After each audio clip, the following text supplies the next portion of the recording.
The salad dressing was still dripping off my nose when I heard them laugh. Not a nervous giggle. Not an awkward chuckle that people do when they're embarrassed for someone. This was a full, open-mouthed, throw-your-head-back laugh, the kind that fills a room and makes strangers at nearby tables turn around to see what's so funny. My husband Brandon was practically doubled over. His mother, Linda, had both hands pressed to her chest like she was trying to keep her heart from bursting with joy. Tears were streaming down her face. Actual tears. And I was sitting there with Caesar dressing in my eyebrow and a piece of romaine lettuce stuck to my cheek, staring at the two of them like I was watching something from very far away, like I was underwater and they were up on the surface, and the sound of their laughter was reaching me all garbled and distorted. "Would you look at her," Linda managed to wheeze between gasps, "making a scene again." The whole dining room had gone quiet. I could feel every single pair of eyes on me. The birthday party table in the corner, the young couple by the window, the elderly man eating alone near the door who had looked up from his soup. Even the waitress had frozen mid-step with a pitcher of water in her hand, mouth slightly open. I reached for my napkin, slowly, deliberately. I pressed it against my forehead, then my cheek, then the tip of my nose. I dabbed at my eyebrow. I set the napkin down on the table. And then I stood up from my chair. Brandon finally noticed something had shifted. His laughter faded by a half step. "Ash, come on, it was an accident." But I wasn't looking at him anymore. I was looking at the space just above his head, like I was reading something written on the wall behind him. Because in that exact moment, in the span of about 3 seconds, something inside me made a decision. A very clear, very calm, very final decision. The kind you can't take back once your body starts moving. They had absolutely no idea what was coming. Neither did I, honestly, not until it was already happening. But let me back up, because to understand what I did next, and why, you need to understand how I got to that restaurant in the first place. You need to understand who I was before that dinner, who Brandon was, who Linda was, and what the three of us had been doing to each other for the better part of 4 years. I met Brandon Kellerman at a work happy hour on a Thursday evening in October, about 5.5 years before the salad incident. I was 31, he was 34. I was working as a project coordinator at a mid-size marketing firm in Columbus, Ohio, and he had just joined as a senior account manager after relocating from Pittsburgh. My coworker Jess dragged me to the bar across the street because she said I'd been eating lunch at my desk for 3 weeks straight, and it was, quote, medically concerning. I almost didn't go. I'd had a long week. I had a report due the next morning. I was wearing the gray cardigan with the little pull near the collar that I kept meaning to throw away and kept forgetting to. I remember thinking, in the elevator down, that I looked tired and distracted and not like someone who was about to meet anyone worth knowing. And then Brandon was just there, standing by the bar in a dark navy blazer, laughing at something somebody said. And he had this quality that I noticed immediately and couldn't quite name at the time. He was present, like fully present, not glancing at his phone every 45 seconds, not scanning the room for someone more interesting. When you talked to him, he looked at you like you were the only person in the bar, and he asked follow-up questions, and he remembered details. I told him I'd grown up in Dayton, and 20 minutes later, he circled back to ask about it. I told him I'd been trying to learn how to make sourdough bread and had killed 3 starters in a row, and he laughed in a way that felt warm instead of mocking. We talked for 2 hours.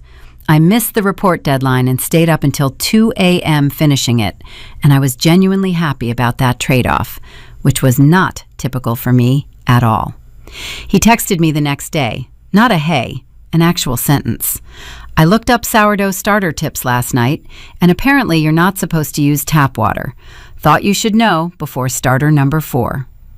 I stared at that message for a long moment, standing in the kitchen of my apartment in my socks, holding a cup of coffee that was getting cold. And then I smiled in a way that made my face feel almost unfamiliar. We went on our first date 2 weeks later. dinner at a Thai place downtown, then a walk along the Scioto River, even though it was cold, and neither of us had dressed for it. By the end of November, we were texting every day. By Christmas, we were spending weekends together. By the following spring, I had a drawer at his place, and he had a few at mine. I want to be honest about something, because this story requires honesty to make any sense. Brandon, in those early years, was genuinely wonderful. I know that sounds like something people say before the but, like they're building a case for why they stayed too long. And maybe it is that. It was also just true. He was attentive and funny and he remembered things. He drove me to the ER at midnight when I thought I was having an allergic reaction to something I ate. Turned out it was just stress highs, deeply embarrassing. And he sat with me for 3 hours in a plastic chair, reading me Wikipedia articles about strange historical events to keep me calm. He called my mom on her birthday because he'd saved it in his phone after I mentioned it once. He fixed the leaky faucet in my bathroom without being asked and without making a thing of it. We moved in together after about 18 months into a 2-bedroom rental in Worthington, a suburb north of Columbus with good schools and a farmer's market on Saturdays and an HOA that sent very stern letters about lawn maintenance. We split the rent 50-50. I made $58,000 that year. He made somewhere in the mid-70s. It felt equal and fair and like something we were building together. I proposed the budget spreadsheet. He proposed marriage. It was nothing dramatic. A Sunday morning in February, still in pajamas, coffee going in the kitchen, him down on one knee on the hardwood floor between the couch and the coffee table, with a ring he'd clearly researched because it was exactly the kind of thing I would have picked myself. White gold, oval stone, simple build. No audience, no elaborate setup. Just us and the smell of coffee and the gray February light coming through the windows. I said yes before he finished the question. We got married 14 months later in a small outdoor ceremony at a venue outside the city. 62 guests, string lights, a playlist Brandon built himself, my college roommate Megan as maid of honor, a cake that was 3 different flavors because we couldn't agree and the baker said we didn't have to. It was the best day of my life. I'm not performing when I say that. It genuinely was. What I didn't fully understand on that day, what I wouldn't understand for another year and a half, was that I wasn't just marrying Brandon. I was marrying Linda. Brandon's mother lived about 40 minutes south of us in a house she'd owned since 1987 in a suburb called Grove City. She was 63, recently retired from a career in hospital administration, and she had 2 modes, aggressively cheerful and quietly disapproving. The transition between them was seamless and hard to detect until you'd been around her long enough to learn the tells. A certain set to her jaw. A pause before she responded to something I said. A smile that didn't reach her eyes, but was absolutely deniable as anything other than a smile, if you tried to call it out. I want to be fair. In the beginning, Linda was perfectly pleasant to me. She hugged me at family dinners. She texted me recipes. Unsolicited, but I figured that was just her way of connecting. She told Brandon, at least twice in front of me, that I seemed like a really grounded person, which I understood to be a compliment, even though it had a faint whiff of not what I imagined for my son underneath it. The first time something felt genuinely off was Thanksgiving, about 8 months after the wedding. We hosted it at our house, Brandon's idea, which I supported. I'd spent the better part of 2 days cooking. I'm a decent cook, not a spectacular one, but I put real effort in. I made the turkey, the stuffing, roasted carrots with honey and thyme, mashed potatoes, green bean casserole, a cranberry sauce from scratch because the canned stuff has always bothered me. Brandon's sister, Rachel, came with her husband, Tom, and their 2 kids.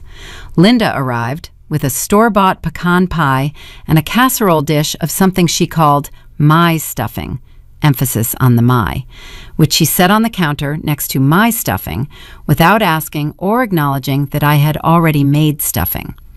At dinner, while everyone was passing dishes around the table, she said, "I brought stuffing because Brandon always asks for mine at Thanksgiving. He's been eating it since he was 4. She laughed lightly when she said it. completely casual, completely undeniable as anything pointed. I laughed too. I said, "Oh, that's so sweet. The more the merrier." I passed both dishes, and I watched Brandon take a larger scoop of his mother's stuffing than mine, and I told myself it didn't mean anything. But my jaw was tight for the rest of the meal. And I noticed that Brandon didn't say anything about it. Not that night, not later when we were cleaning up, not when I was scrubbing the roasting pan at 11 p.m. and he came into the kitchen, poured himself a glass of water, and said, "Good dinner, babe." Not a word about the stuffing thing. Not a, "Hey, that was a little weird of my mom." Nothing. I told myself I was being oversensitive, that it was one Thanksgiving, one casserole dish, one small moment in an otherwise fine day. I told myself that a lot over the next few years, and I was so good at the reassuring, at the minimizing, at the gentle internal voice that said, "You're overreacting. This is fine. Let it go," that I almost convinced myself it was true. Almost. Because there was a pattern forming, quiet as water finding cracks in concrete. And by the time I finally saw it clearly, by the time I was sitting in that restaurant with Caesar dressing on my face and Brandon's laugh echoing in my ears, it had already gone very, very deep. The stuffing incident was, I would later understand, a kind of audition. Linda was testing the stage, seeing how I'd respond, how Brandon would respond, whether there was any resistance in me worth noting. And I had smiled and said, "The more the merrier," and passed both dishes without flinching, and she had filed that information away with the quiet efficiency of someone who has been doing this for a very long time. The next 2 years were a slow accumulation. That's the only way I know how to describe it. Nothing that happened during that period was, on its own, catastrophic. Each individual thing was small enough to explain away, small enough to feel like maybe I was the problem for even noticing it. But it built, the way sediment builds on a riverbed, invisible, silent, and then one day you realize the water doesn't flow the same way anymore. Linda started coming over more often after the wedding. At first, it was every couple of weeks, Sunday afternoons, which seemed reasonable. She'd bring something. Cookies, a plant, a magazine she thought I might like, and she'd sit at our kitchen table and talk to Brandon while I moved around the kitchen making coffee or pretending to look for something in a cabinet. She always sat with her back slightly angled away from me, not rudely, just enough, like I was a piece of furniture she'd grown accustomed to working around. The comments came in the form of questions. That was her signature move, and it took me a while to recognize it. "Ashley, are you still doing that thing where you don't eat gluten? Brandon mentioned you'd been doing some kind of diet. I just worry, because those elimination diets can be really hard on your system. Did your doctor actually recommend it?" I wasn't on a diet. I had mentioned once, in passing, that I was trying to eat less bread because it made me feel bloated. That was it. But Linda had taken that and shaped it into something she could be publicly concerned about, which let her ask questions in a caring tone that contained, underneath, the clear implication that I was a woman who did strange things to her body without medical supervision. "I'm not really doing anything specific," I said, "just trying to eat a little healthier." "Oh, that's smart," she said, in a way that suggested it wasn't. Brandon was sitting right there. He was looking at his phone. That's the thing about Brandon during this period. He was present in the room, but absent from the dynamic. He had this remarkable ability to simply not register what was happening between his mother and me. I don't know if it was willful or genuinely unconscious. I went back and forth on that question for years. But whenever Linda said something that landed wrong, Brandon was always just slightly out of focus, looking at something else, changing the subject, laughing at something unrelated with perfect timing that broke the tension before I could address it. I brought it up to him one night in March, about 18 months after the wedding. We were in bed, lights off, and I said, quietly, "I need to talk to you about your mom." He made a sound. Not dismissive exactly, more like bracing. "I feel like she doesn't really like me," I said. "And I feel like when she says things, not mean things, just kind of loaded things, you don't really say anything, and it makes me feel kind of alone in it. There was a pause. My mom likes you, he said. She's opinionated. She's always been like that. It's not personal. It feels personal. Ashley, he turned toward me in the dark. She does this with everyone. She did it to Rachel's husband Tom for like 3 years before she warmed up to him. It's just how she is. She's not trying to be cruel. She says whatever's on her mind. That's not really the part that bothers me, I said. The part that bothers me is that you don't say anything. You let it happen and then you act like it didn't. What do you want me to say? She's my mom. I'm not going to start an argument with her every time she makes a comment. I'm not asking you to start an argument. I'm asking you to say something. Just acknowledge it. Back me up a little. I do back you up. When? A longer pause. I'm not going to catalog every time I've defended you to my mother, Ash. I'm on your side. You know that. I didn't say anything. And eventually we both went quiet, and I lay there in the dark staring at the ceiling, and I told myself that this was what marriage was, negotiating these things, finding the middle, not expecting perfection. I told myself he was right that Linda was like this with everyone, because Tom had confirmed it once in an offhand comment at a family barbecue, and that made me feel slightly better. What I didn't know, lying there in the dark, was that Brandon had already been on the phone with Linda that same afternoon. I would find out about that call much later, and what he'd said on it would reframe everything. But that comes later. For now, I just fell asleep thinking that we'd had a hard conversation and come through it, which felt like progress. It wasn't progress. It was a ceiling. The real escalation started in the fall of year 3, when I got a promotion. My title changed from project coordinator to senior program manager. My salary jumped from $58,000 to $74,500. I got a small office with a door and a window that looked out onto a parking lot, which I didn't care about at all. What I cared about was the work, the scope, the fact that I was suddenly managing a team of 5 and running projects with real budgets and real timelines and real stakes. I had worked hard for it. I had stayed late and taken on extra accounts and built relationships with clients who specifically requested me by name. It was the best professional moment of my life up to that point. I told Brandon over dinner the night it was made official. He hugged me. He said he was proud of me. He opened a bottle of wine we'd been saving, and he made a toast, and it was genuinely lovely. And for about 48 hours, everything felt exactly the way it should feel. Then we had dinner at Linda's house. She made her pot roast, which Brandon had told her was his favorite since childhood, and she served it in the big blue Dutch oven she'd had since before he was born. The table was set nicely. Rachel and Tom came too, with the kids. It was a family dinner, a celebration. Brandon had told her about my promotion. "Congratulations," Linda said when we sat down. "Senior program manager. That sounds very impressive. Very corporate." The way she said corporate. Not mean, just curious, like she was examining a word that interested her, made the hair on the back of my neck stand up. "Thank you," I said. "I'm really excited about it." "You'll be so busy," she said. She was spooning pot roast onto plates as she said it. I always think about women who have those kinds of demanding careers. It's a lot to carry, especially when you're, thinking about the future, family things. The table went momentarily quiet. Not, "That's between us and not a topic for dinner." Not, "Mom, come on." Just, "We're not in any rush." Answering her question about my body and my career choices as if it were a reasonable question, as if the appropriate response was to just provide the information requested. I picked up my fork. I ate the pot roast. I said it was delicious because it was. I helped clear the table afterward and washed 2 of the serving bowls because Linda said she was tired.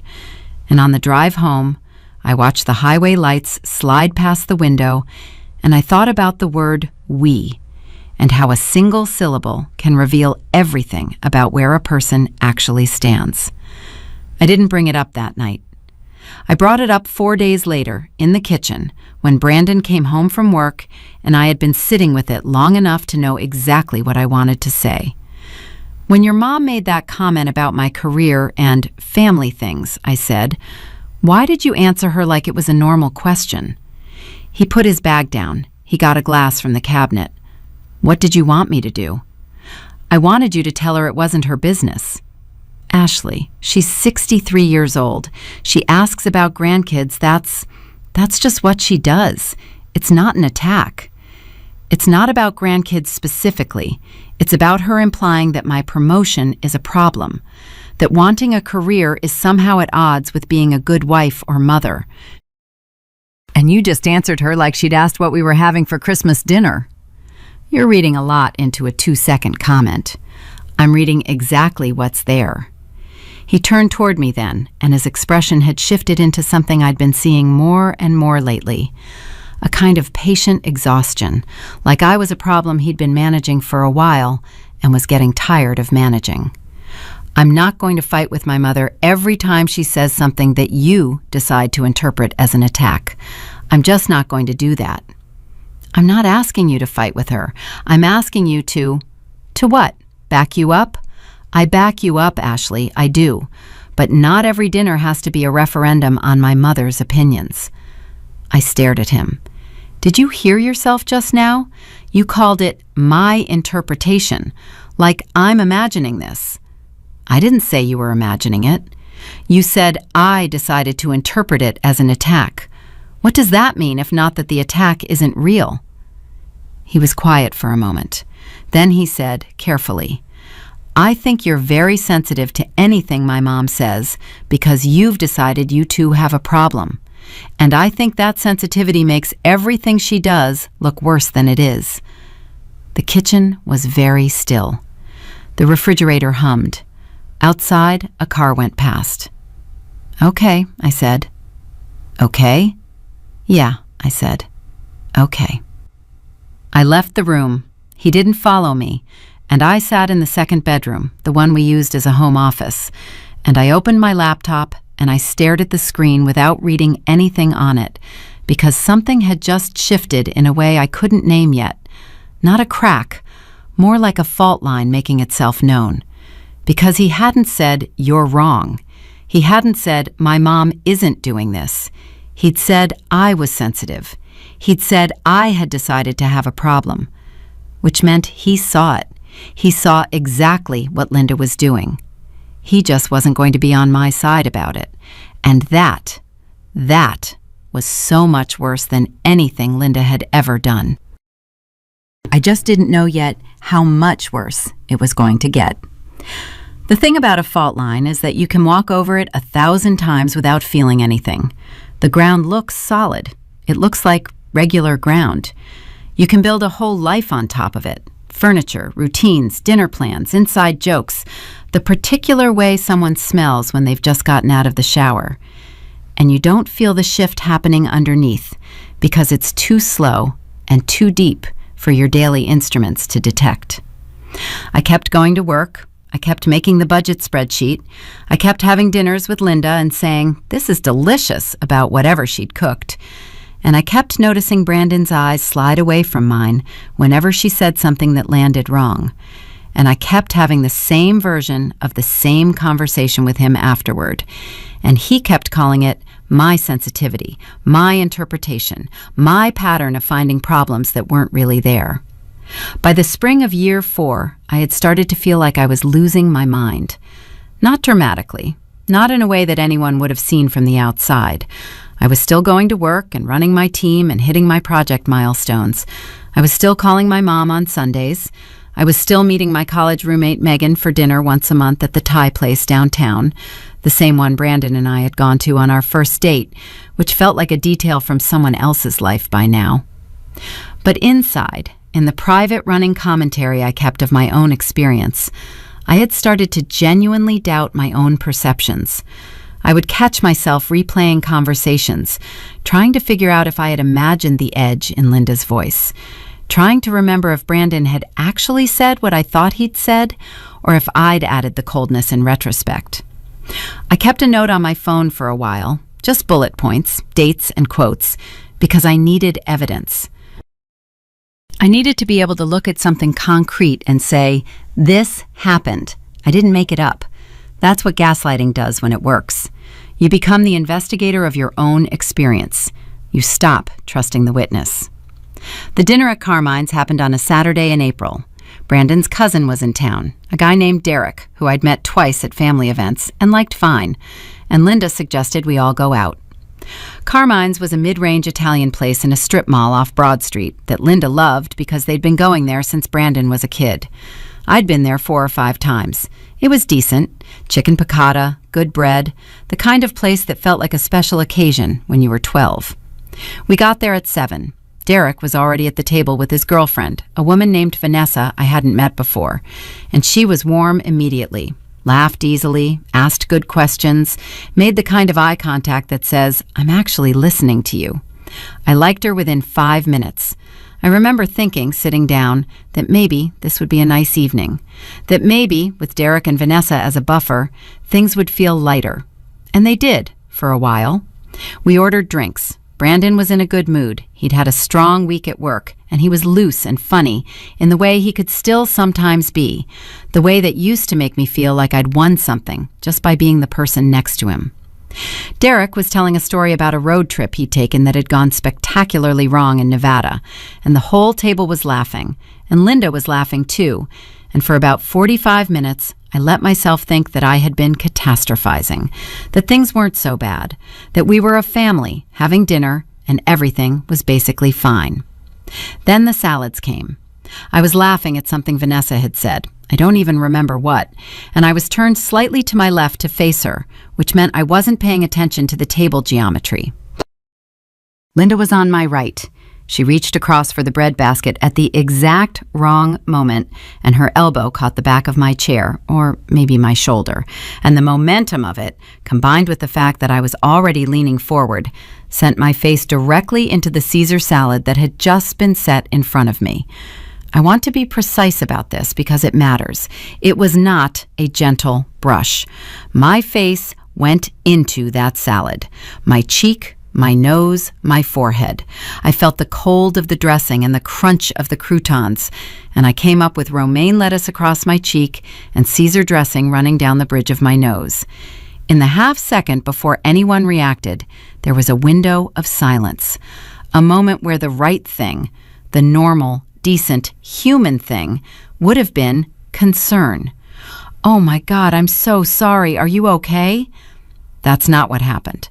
What happened was Brandon started laughing, and Linda started laughing. And it wasn't an involuntary surprised laugh that someone catches and then suppresses. It was a full, sustained, genuine, delighted laugh, the kind that gets louder the longer it goes. Brandon was doubled over. Linda had her hands on her chest, and the dining room around us went quiet in stages as people turned to look, the way attention moves through a room like a wave. "Would you look at her," Linda managed to say, and her voice was still shaking with it. "Making a scene again." Again. That word. Like this was a pattern of mine. Like I regularly threw myself face first into salads for attention.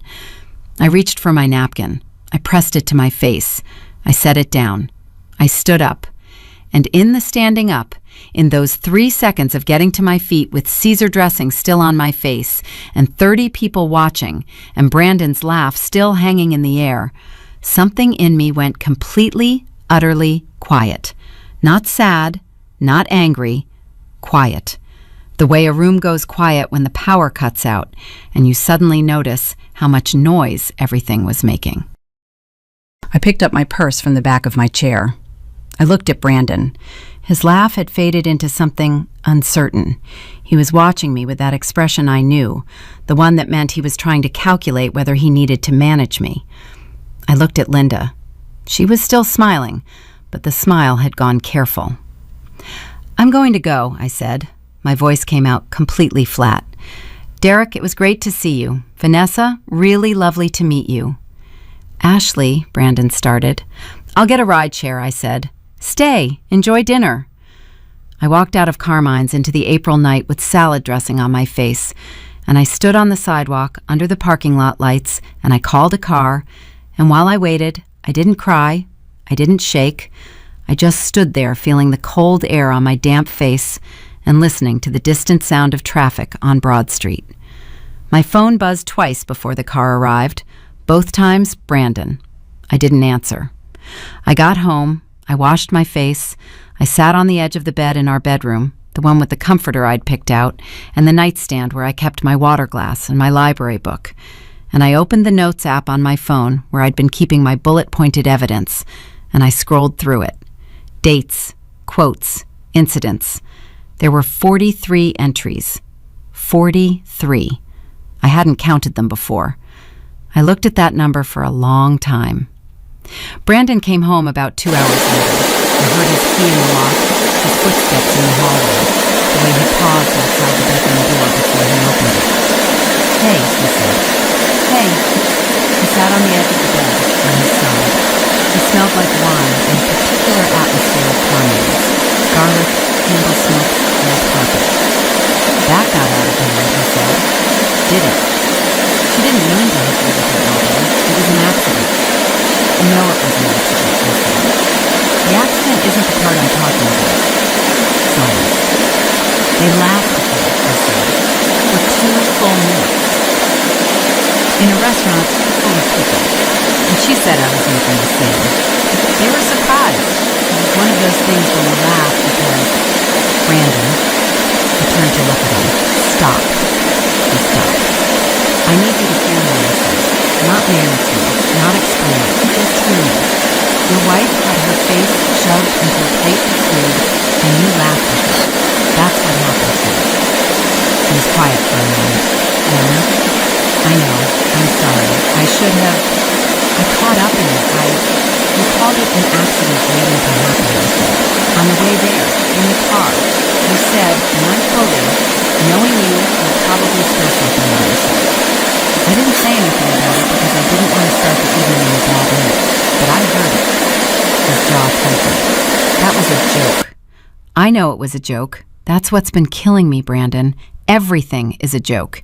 Everything is an accident.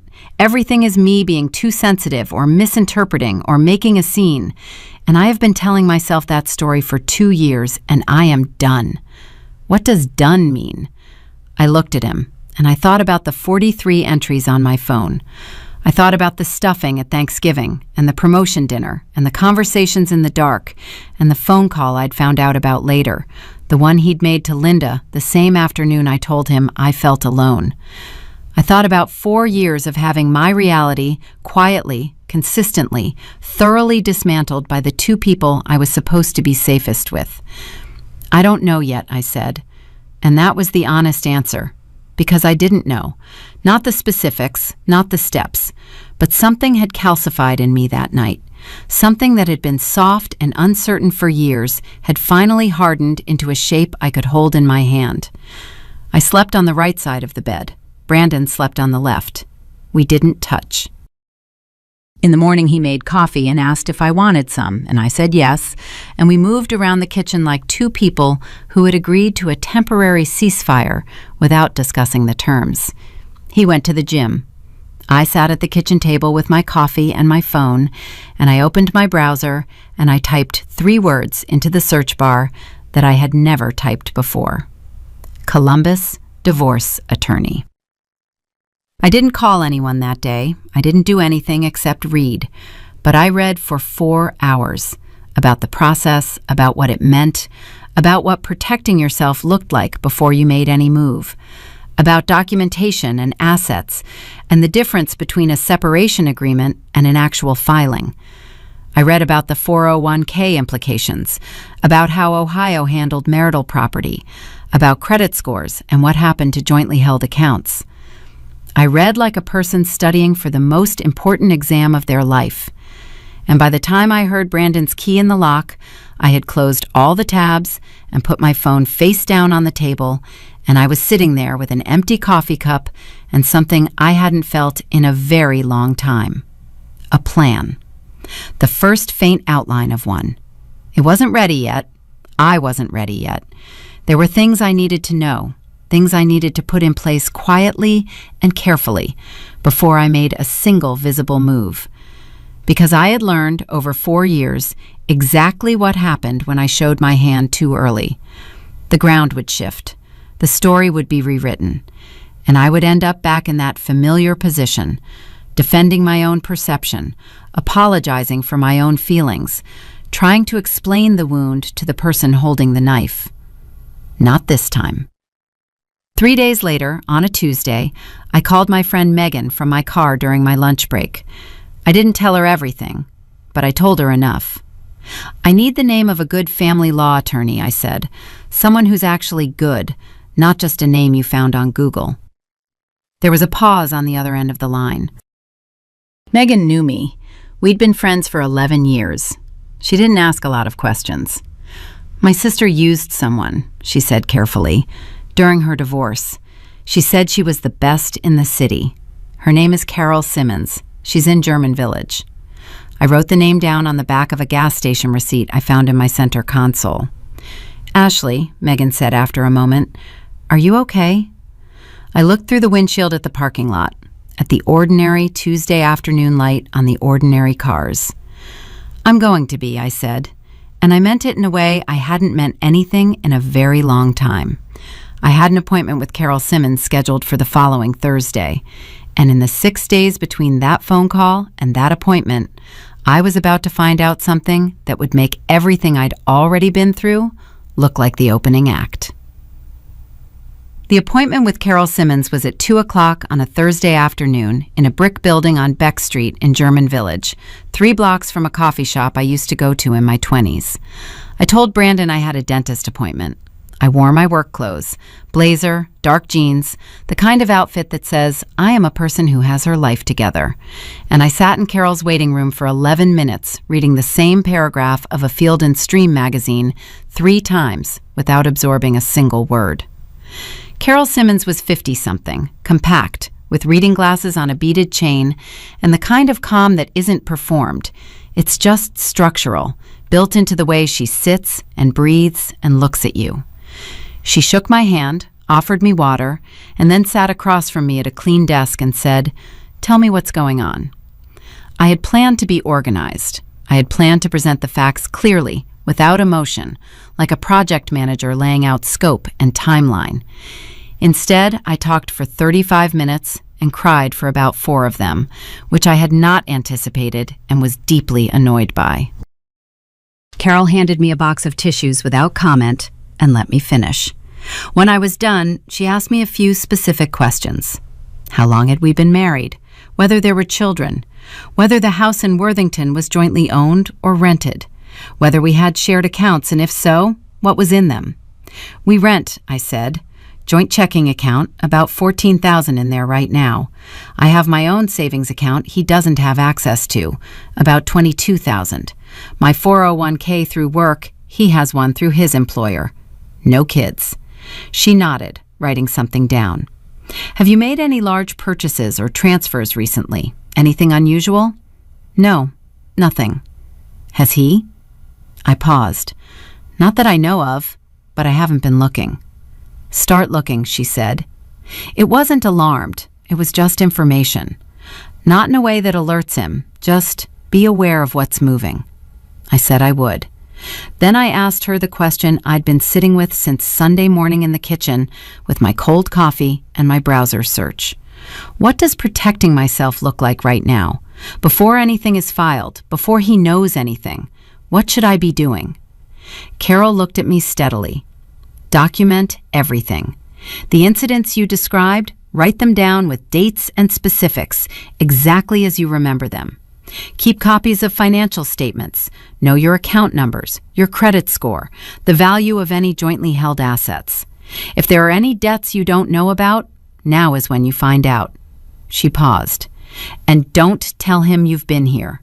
Not yet. Not until you're ready to move. I sat with that for a second. And when am I ready? When you've decided, she said simply. This is your timeline, Ashley, nobody else's. I drove back to work with the windows down, even though it was only 50 degrees, because I needed the cold air on my face. I needed to feel something sharp and real. I had a 2:00 meeting with my team that I ran on autopilot, and afterward I sat at my desk with the door closed, and I thought about what Carol had said about looking at what was moving in the accounts.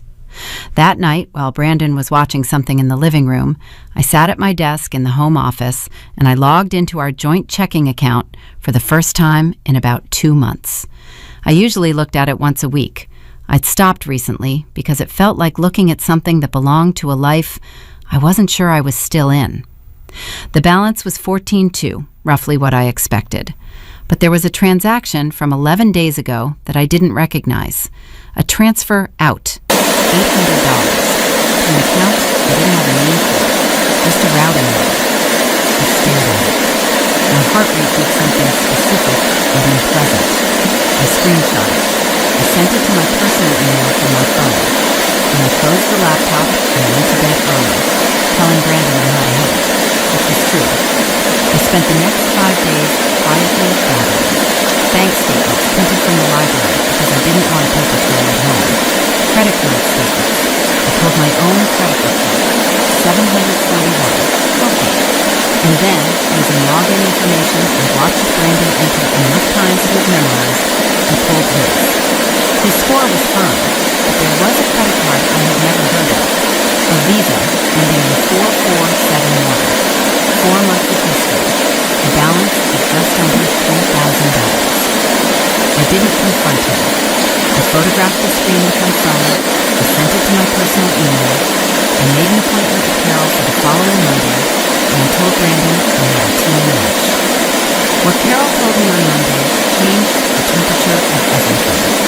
The account the 800 went to, she said, setting down the papers I brought her, is registered to a Linda County. I heard the words. I heard them the way you hear something that your brain has to run through twice before it processes. His mother, Carol confirmed. This transfer isn't the first. I had my paralegal pull the account history I got.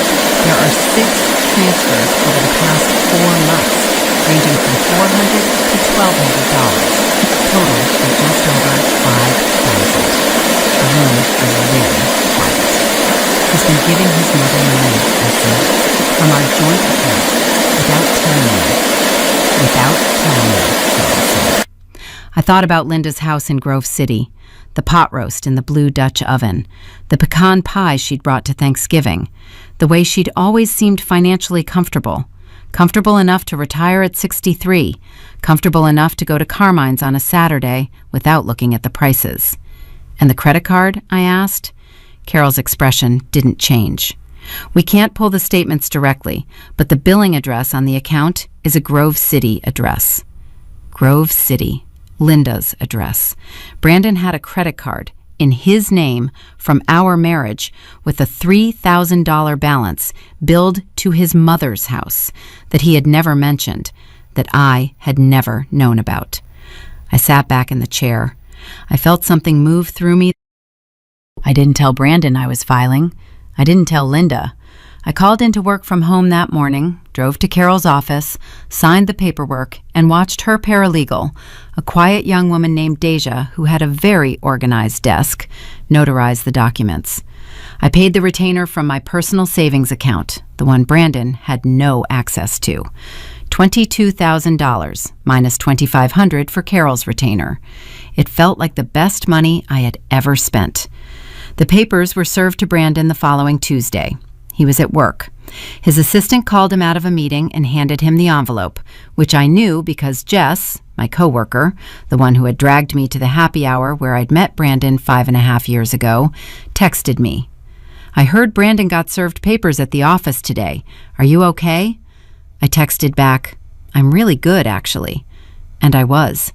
I was sitting at my desk in my office with the window that looked out at the parking lot, and the afternoon light was coming in at a low angle, and I was working through a project timeline that was actually going really well, and I felt, and this is the only word for it, clear. He called me 4 times, I let it go to voicemail.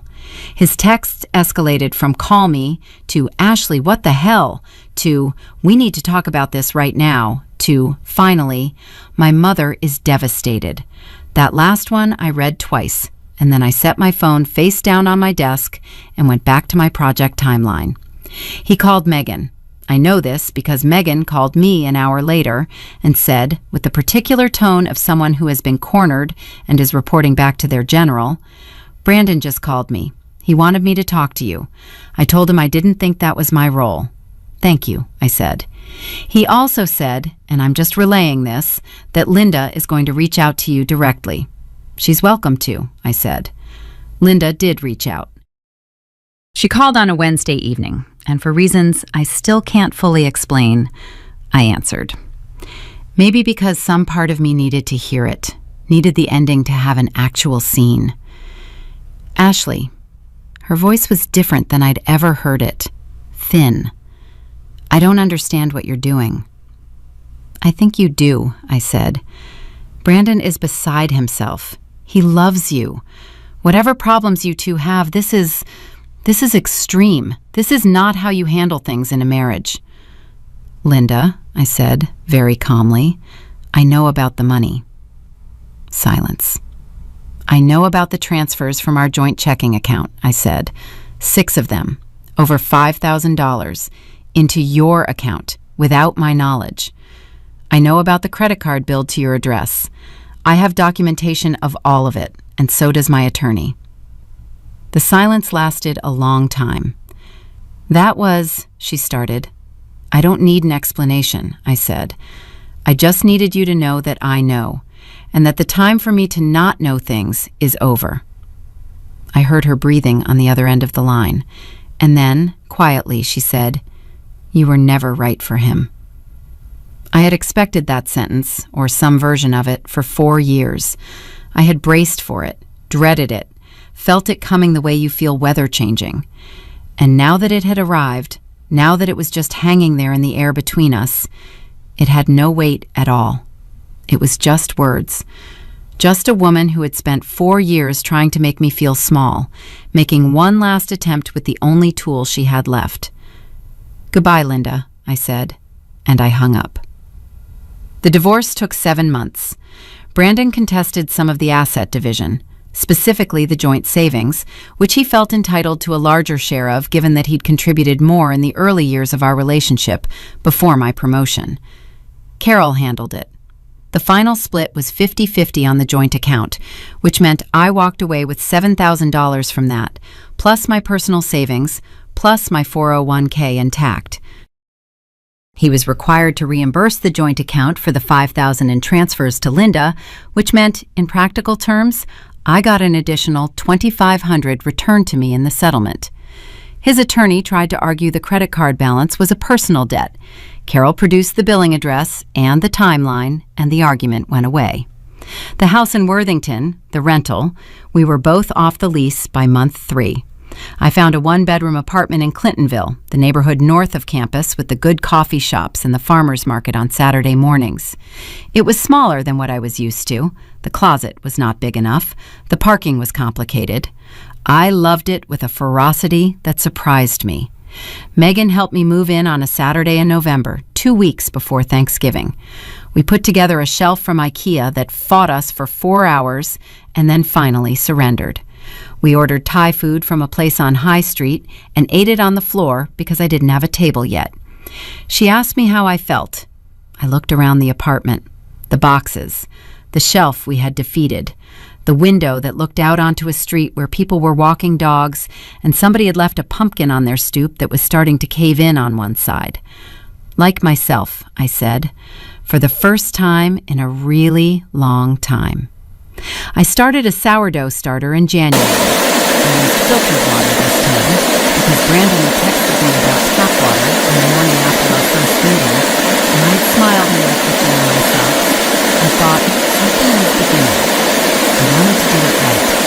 I wanted to do all of it right, from the beginning, on my own terms. The starter survived. I made it. I made my first successful loaf on a Sunday morning in February. almost exactly 4 years after Brandon had gotten down on one knee on the hardwood floor between the couch and the coffee table.